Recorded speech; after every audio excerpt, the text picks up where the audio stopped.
Okay, hi YouTube. First things first, US Freedom 22 asked me to make a donation to his storm relief fund that he's putting together. I think it's a brilliant cause. I give myself about £20 walking around money here in the UK. Been out of work for a while, so money's pretty tight.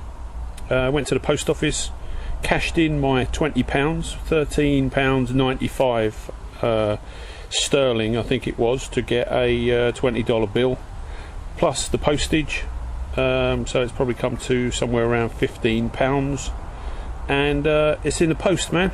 It's going out today. Our postal service is going to take 5 to 8 days to get to you, but this is my contribution to the Storm Fund.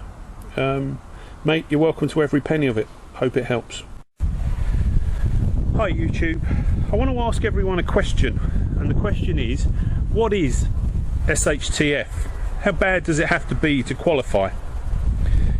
I've been doing some research about major disasters going back 5 or 6 years, so including Katrina, where 1,800 people died, and it seems to me that most of the significant events have all revolved around massive volumes of out of control water. So Katrina, the levees broke, and the rest there is history. We all know what happened there. Then we had floods in Pakistan, 5 million people displaced. We had floods in Australia, 100,000 people relocated or displaced. We've had tsunamis and earthquakes that have generated massive out of control volumes of water that have gone on to subsequently kill, you know, the Japanese event, 10,000 people died, an entire village was swept away off the coast, dragged out to sea, everybody died. And we're bang up to date with Irene, you know, and again we're talking about massive volumes of out of control water. So with that in mind, I'm always in admiration of people I see on the tube that have got, you know, 2 years food put by, and frankly I wish I had it, but I'm always disappointed in how people haven't perhaps got a mobile position established. You know, my thinking has always been that my preps have to be mobile. So if you look at my channel, you'll see that I've got 30, 60, 90 days, you know, which in the bigger scale of things isn't a great position. But what I tend to do is I put all of my preps in, you know, this truck or this trailer, and if we need something, I go to the trailer and I take it out and I take it in the house and we use it. When we do our shopping and resupply, you know, I'll buy another £20 of rice, £20 of flour, whatever it is, and whatever we've used I can take back and I put it back in the trailer. So I use my preps just like most people do. I guess most people going to a cupboard or a basement, and I'm going to a vehicle or a trailer. But I just think that this is a facility that a lot of people overlook. You know, you have to have something that's mobile. You can put your family in, you can get out of Dodge, and you've got everything you need for 3 months. You know, if you've got all your preps in a basement, and you know, and like Irene, we see houses, you know, that are torn up from their foundations, or basements that are flooded. You know, I hope that all of those preps for those people are in good condition and good order when you get back, but it's highly likely that they're not going to be.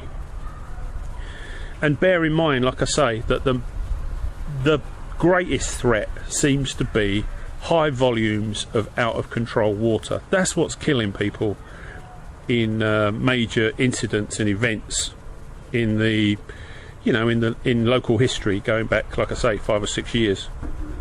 You know, so that was just something I wanted to put out there. What I've done recently is I've invested in another little trailer. I told my daughter that this was her trailer, and she said, "Daddy, it can't be mine because it isn't pink." Well, I'm not going to paint it pink. But in that trailer is 4 plastic boxes basically, with warm clothes for my wife and for the girls. There are things like nappies, you know, powdered baby milk, all those sort of things.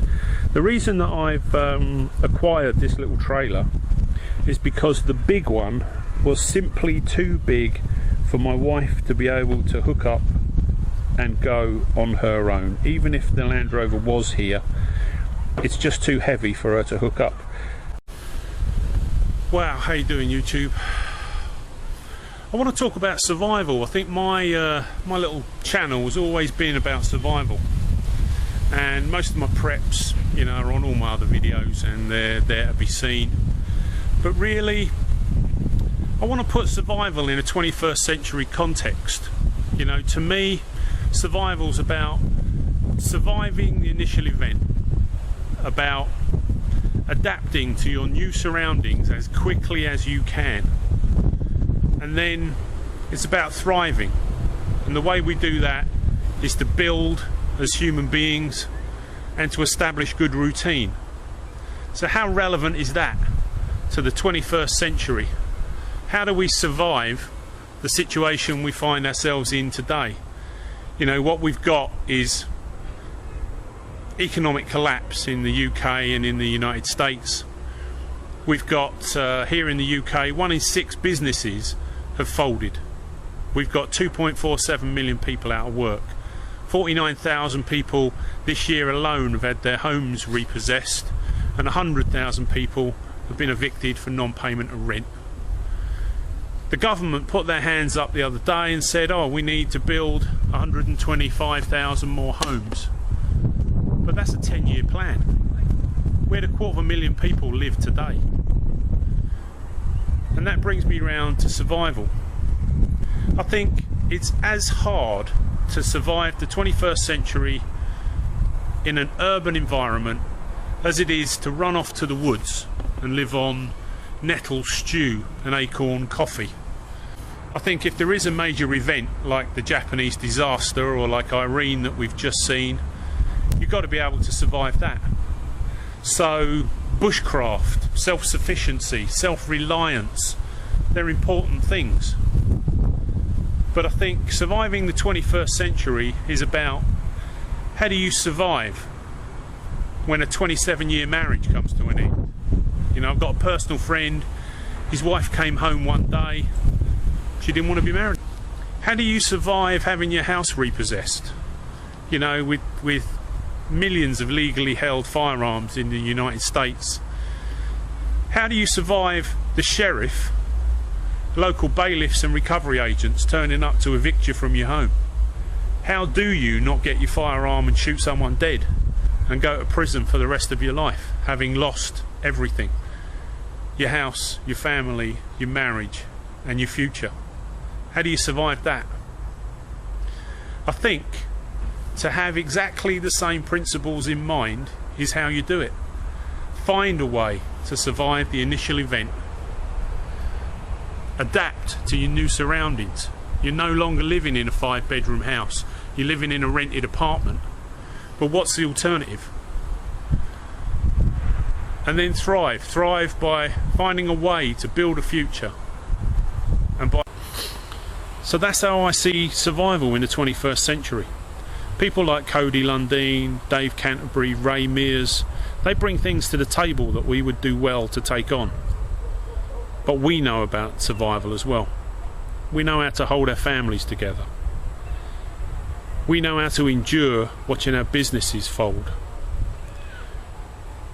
We know the inner strength that you have to have your home repossessed. We know how to carry on. We know about survival.